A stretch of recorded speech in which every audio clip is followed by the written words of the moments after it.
جو محبت کا دعویٰ کرے اور مصیبت کے وقت روئے چیخے، وہ جھوٹا اور منافق ہے۔ جو معدہ کھانے سے بھرا ہوا ہو پھر اس میں حکمت نہیں آ سکتی اور نہ ہی کوئی نصیحت سما سکتی ہے۔ توکل کا مطلب یہ ہے کہ بہت سے خداؤں کو چھوڑ کر صرف ایک ہی خدا کی اطاعت کی جائے اور اس پر بھروسہ کیا جائے۔ اللہ کسی پر کوئی مصیبت نازل کرے تو اس کو چاہیے کہ صبر کرے، نہ کہ روئے یا چیخے، کیونکہ اس وقت اللہ اپنے بندے کو آزما رہا ہوتا ہے۔ صحبت کسی سے نہ رکھ مگر اللہ تعالیٰ کے ساتھ موافقت میں، خلق کے ساتھ نصیحت لینے میں، نفس کے ساتھ مخالفت میں۔ وہ اللہ کے ولی جو ابتدائے مرتبہ میں حال کو ظاہر کر دیتے ہیں انہیں کامل مت سمجھو، بلکہ اصل اللہ کے ولی وہ ہیں جو تمام مراحل طے کرنے کے بعد بھی کسی راز کو افشان نہ کریں۔ صحت تھوڑا کھانے میں پوشیدہ ہے اور روح کی صحت تھوڑے گناہ کرنے میں چھپی ہوئی ہے۔ راہ درویشی چلنا اور بات ہے اور ذخیرہ جمع کرنا اور بات ہے۔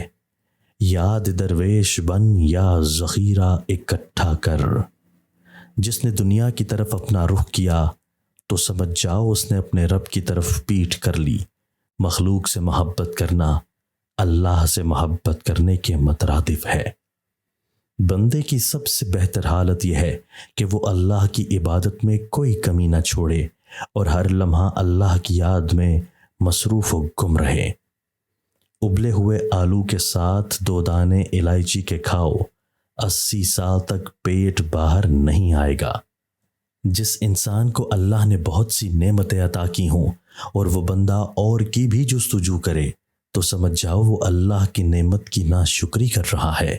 جو مل جائے اس پر قناعت کیا جائے اور اللہ تعالیٰ کا شکر گزار ہونا چاہیے۔ عجیب انسان ہے وہ جو یہ جانتا ہے کہ اس کو ایک نہ ایک دن اس فانی جہان سے اٹھا لیا جائے گا، پھر بھی اس دنیا میں مگن رہتا ہے۔ کوئی سائل آ جائے تو اس کو خالی نہ لوٹانا چاہیے۔ تیرے پاس کچھ نہ ہو تو اپنا جوتا ہی اتار کے دے دو، اس کے بدلے اللہ تمہیں وہ کچھ دے گا جس کا تو نے سوچا بھی نہ ہوگا۔